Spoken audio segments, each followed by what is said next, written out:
Right now, union leaders and hospital management are meeting at the State House as thousands of Brigham and women's nurses strike. The union says Governor Healy is part of the talks aimed at ending the stalemate. Thousands of nurses walked off the job this morning. We have team coverage beginning with WBZ's Kristina who joins us live now at the hospital. Kristina. Courtney and Lisa, while these thousands of nurses are here outside of the hospital, not at work, both the hospital system as well as their union leadership are at the State House, but they are not back to the negotiating table. They're at the State House right now meeting with Governor Healy, who hopes to get the two sides talking again. Emotional moments as nurses leave the overnight shift, sharing hugs and shedding tears as they begin the largest healthcare strike in state history.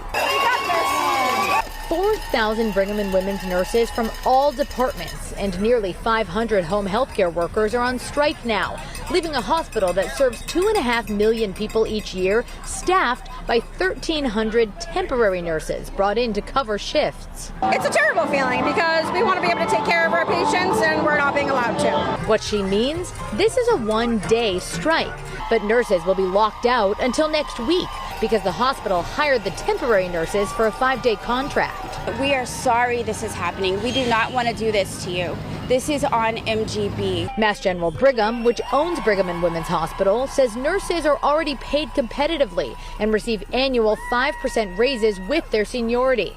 But the union says the hospital offered them 0% raises to base salaries when the cost of living is at an all-time high. While the strike goes on, critical patients still arrive at the hospital, even by medical helicopter. The hospital system says patients are being well cared for.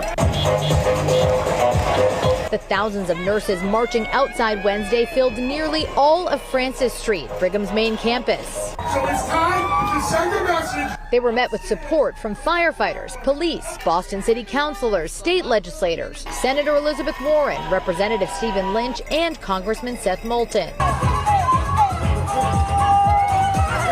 And while the vibe outside is jubilant at times, nurses say there's one thing that's top of mind. Patient safety is number one. Like, that's who we worry about the most.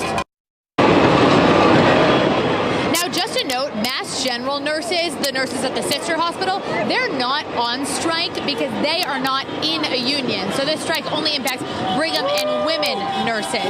Another note, this is technically a one-day strike, as I told you. So these nurses plan to show up to work tomorrow morning at 7 a.m., even though they know they're not going to be allowed inside the building. Live outside Brigham and Women's, Kristina Rex, WBZ News. Kristina, thank you. And